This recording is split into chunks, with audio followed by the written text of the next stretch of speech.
किया था कि दिल्ली में हमारी सरकार बनेगी तो हम 2 योजनाएं लागू करेंगे।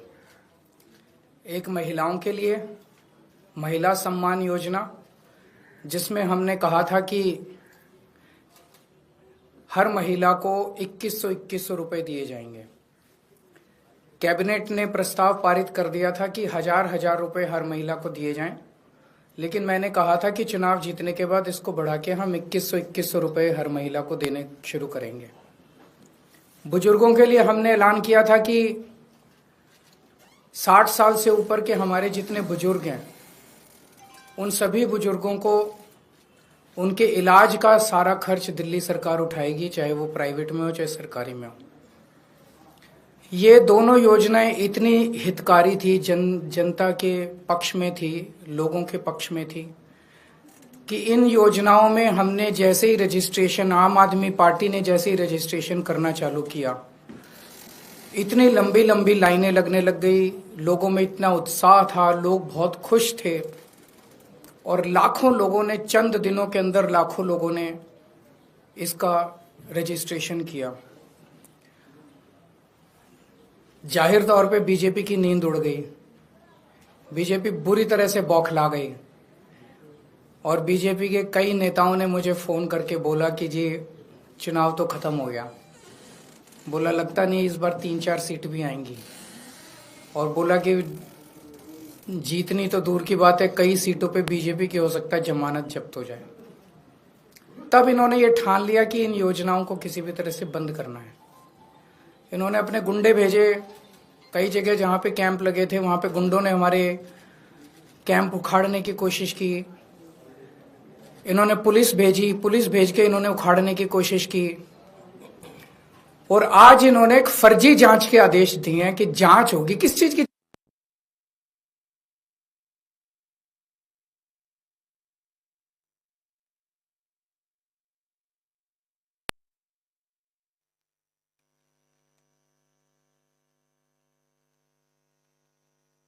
भी नहीं हुई है। ये तो हमने एक तरह से चुनावी घोषणा की थी कि चुनाव जीतेंगे तो उसके बाद हम ये लागू करेंगे, पर ये अभी से रोकना चाहते हैं। मुझे आज सबसे बड़ी खुशी इस बात की है कि आज इन्होंने अपने इस कदम से, बीजेपी ने अपनी नीयत साफ कर दी कि भारतीय जनता पार्टी दिल्ली में ये चुनाव क्यों लड़ रही है। हम बार बार कह रहे थे बीजेपी को, भाई आप दिल्ली में क्यों चुनाव लड़ रहे हो, आप क्या करोगे ये तो बताओ। तो आज उन्होंने बता दिया कि अगर वो दिल्ली में आपने उनको वोट दिया तो बीजेपी का एक ही मकसद है, आपकी महिला सम्मान योजना लागू नहीं होने देंगे, आपकी संजीवनी योजना बुजुर्गों के लिए लागू नहीं होने देंगे, आपके जो दिल्ली के अंदर महिलाओं को फ्री बस का सफर मिल रहा है वो बंद कर देंगे, आपकी फ्री बिजली बंद कर देंगे, आपका फ्री पानी बंद कर देंगे, आपके मोहल्ला क्लिनिक बंद कर देंगे, आपको दिल्ली सरकार के अस्पतालों में जो अच्छा और फ्री इलाज मिल रहा है वो बंद कर देंगे, आपको सरकारी स्कूल जो शानदार हो गए उन स्कूलों का कबाड़ा कर देंगे और फ्री शिक्षा बंद कर देंगे।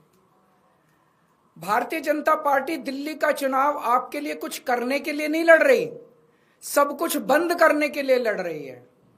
आज उन्होंने ये साबित कर दिया, महिला सम्मान योजना ये बंद करना चाहते हैं। ये नहीं चाहते कि महिलाओं का भला हो, ये नहीं चाहते कि बुजुर्गों का भला हो। ये संजीवनी योजना बंद करने के लिए ये तो इन्होंने आज एक हिंट दिया है, एक इशारा दिया है, अपनी नीयत बताई है कि बीजेपी, अगर चुनाव बीजेपी को वोट दोगे तो बीजेपी सारी योजनाएं आपकी बंद कर देंगी। मेरे पास एक आदमी आया था, कहता है जी आज दिल्ली में हम सरवाइव कर रहे हैं केवल और केवल आपकी वजह से। 20,000 रुपये महीना कमाता है, कहता है 20,000 रुपये महीने में घर का खर्चा नहीं चलता। केजरीवाल जी ये तो आप फ्री बिजली दे देते हो, फ्री पानी दे देते हो, बच्चों को हम अच्छे सरकारी स्कूलों में पढ़ा रहे हैं, उनका भविष्य भी बन रहा है, वहां भी पैसे नहीं लगते, बीमार हो जाएं तो इलाज भी फ्री हो जाता है, हमारी महिलाएं बस में जाती हैं उनका बस सफर फ्री है। बोले इतनी सुविधाएं जो दे रखी है इसलिए हम दिल्ली में जिंदा हैं, अगर आप नहीं होते तो हमें दिल्ली छोड़ के जानी पड़ती। मैं आज दिल्ली के लोगों को कहना चाहता हूं, अगर बीजेपी को गलती से वोट दे दिया तो दिल्ली छोड़ के जानी पड़ेगी। आप लोगों को दिल्ली में रहने लायक नहीं बचोगे। आज इन्होंने एक तरह से बीजेपी वालों ने अपना मैनिफेस्टो जारी कर दिया है। उनके मैनिफेस्टो में है, बीजेपी के मैनिफेस्टो कहता है हमें वोट दो हम आपकी बिजली बंद करेंगे, हमें वोट दो हम आपकी पानी बंद करेंगे, हमें वोट दो हम आपके अस्पताल, आपका इलाज, आपका ये, हम महिला सम्मान योजना सब बंद करेंगे। इन्होंने ये कुछ देने नहीं आ रही है आपसे, जो आज तक आपको मिल रहा है वो छीनने आ रहे हैं। आज इन लोगों ने महिला सम्मान योजना पे जांच शुरू की है। इसमें तो हम कुछ कर ही नहीं रहे, कुछ पैसा नहीं ले रहे, कुछ नहीं कर रहे, कोई रसीद नहीं दे रहे, कुछ नहीं। इनके नेता खुल के दिल्ली में पैसे बांट रहे हैं वोट लेने के लिए, वोट खरीद रहे हैं।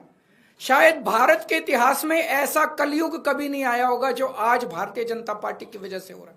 खुलेआम पैसे बांट रहे हैं और उनको कह रहे हैं हमें वोट देना, चुनाव के बाद इतने और देंगे। उस पर जांच नहीं करेंगे। खुलेआम पैसे बांट रहे हैं, उस पर जांच नहीं होगी। जहां पे कुछ है नहीं वहां जांच करेंगे। क्यों? क्योंकि ये दिल्ली के लोगों को मिलने वाली सारी सुविधाएं बंद करना चाहते हैं। मैं दिल्ली वालों को कहना चाहता हूं, केजरीवाल पे भरोसा है ना? आज जब मैंने पिछले कुछ सालों में बिजली फ्री करी थी, इन्होंने बिजली रोकने की कोशिश करी थी, मैंने कर दी ना बिजली फ्री। जब मैंने मोहल्ला क्लिनिक बनाए थे, इन्होंने मोहल्ला क्लिनिक रोकने की कोशिश की थी। 2 साल से फाइलें ऊपर नीचे होती रही, मैंने कर दिया ना मोहल्ला क्लिनिक। जब मैंने आपका बस का सफर फ्री करा था, 1 साल तक इन्होंने लागू नहीं करने दिया, मैंने लड़ के करवा लिया ना, हो गया ना लागू। फ्री बिजली कर दी, फ्री पानी कर दिया, मोहल्ला क्लिनिक बना दिए। आपके बच्चों के जब मैं स्कूल बना रहा था, इन्होंने पूरी टांग अड़ाई, पूरा इन्होंने कोशिश की कि स्कूल नहीं बनने चाहिए, स्कूल बनाए ना। आपको अपने केजरीवाल पे भरोसा है ना, तो ये 2100 रुपए वाली स्कीम भी मैं लागू करा दूंगा। ये जितना इनको जो करना है कर लेंगे बीजेपी वाले। भगवान मेरे साथ है, भगवान मेरे को शक्ति देता है और तभी मैं इन लोगों से लड़ पा रहा हूं। अगर इनकी चल जाए तो ये दिल्ली को बर्बाद कर दे, दिल्ली वालों को पूरी तरह से बर्बाद कर देंगे ये लोग। तो आपको केजरीवाल पे भरोसा रखना है, केजरीवाल पे भरोसा है, खूब रजिस्ट्रेशन करो, खूब रजिस्ट्रेशन कराओ, संजीवनी योजना में भी कराओ, महिला सम्मान योजना में भी कराओ। मैं देखता हूं कैसे रोकते हैं ये बीजेपी वाले इन दोनों योजनाओं को। दिल्ली में आम आदमी पार्टी को जिताओ, ये दोनों योजनाएं लागू करूंगा। अब तो बीजेपी की हालत ये हो गई है, ये कांग्रेस के सामने गिड़गिड़ा रहे हैं, हमें बचा लो, हमें बचा लो, हमें बचा लो। बीजेपी की हिम्मत नहीं हुई एलजी को कंप्लेन करने की। संदीप दीक्षित से कंप्लेन कराई है। और बीजेपी और कांग्रेस किस तरह से मिलके आम आदमी पार्टी को और दिल्ली के लोगों को रोक रहे हैं, आप देख रहे हो। मैं दिल्ली के 2 करोड़ लोगों को, मैं दिल्ली की सारी मां बहनों को अपील करना चाहता हूं, दिल्ली के 2 करोड़ लोगों को इकट्ठा होना पड़ेगा। ये चुनाव, एक तरफ दिल्ली के लोग हैं और एक तरफ भारतीय जनता पार्टी है जिसकी गंदी राजनीति है। इस बार हमें इनकी गंदी राजनीति को खत्म करना है। दिल्ली के 2 करोड़ लोगों को मैं अपील करना चाहता हूं, आज मैं जो कुछ हूं आप लोगों की वजह से हूं। मेरा साथ दो, मैं देखता हूं ये कैसे ये दोनों योजनाएं रोकते हैं। ये जेल भेजेंगे मेरे को, दोबारा जेल चला जाऊंगा, 10 बार जेल जाऊंगा। आप लोगों के लिए जेल जाना मंजूर है, लेकिन मैं इन योजनाओं को रुकने नहीं दूंगा, किसी हालत में नहीं रुकने दूंगा। अगर आप लोगों के कोई एक आध प्रश्न है तो सर, उसमें ये कहा गया है बन रहे हैं तो ऐसे में आपका रजिस्ट्रेशन प्रोसेस तो रुक जाएगा। अभी बताया जा रहा है कि 22 लाख लोगों ने रजिस्टर। ये रोके हैं, जनता तय करेगी, जनता इनको बताएगी। जहां ये रोकेंगे वहां देखना भारी बहुमत से जीतेंगे ये लोग। बीजेपी रोके, रजिस्ट्रेशन रोके, बीजेपी जगह जगह रोके, एलजी साहब रोके, अमित शाह रोके, बीजेपी रोके रजिस्ट्रेशन, जनता इसका जवाब देगी। सर, एलजी साहब ने ये कहा अपने ऑर्डर में जांच होगी। एलजी साहब को जो मर्जी कहने दो अपने ऑर्डर से। कमिश्नर को और डीएसपी को बोला है कि जो कैंप लगा के बैठे हैं उनके खिलाफ भी कार्रवाई करें। ऐसे में लग रहा है कि रजिस्ट्रेशन संभव हो पाएगा। किस चीज के तहत, कौन सी धारा में कार्रवाई हो रही है? डेटा क्या इनकी बपौती है देश को? क्या इनकी बपौती है? कौन सी धारा में? ये उसको क्यों नहीं रोक रहे जो पैसे बांट के और वो खरीद रहा है, वोट खरीद रहा है, खुलेआम वोट खरीद रहा है। सारे चैनलों पे आप सब लोगों ने दिखाया कि वोट खरीद रहा है, वो उसको क्यों नहीं रोक रहे? वो तो पैसे बांट रहा है, कह रहा है बदले में वोट दो, उसको क्यों नहीं रोक रहे ये लोग? Thank you.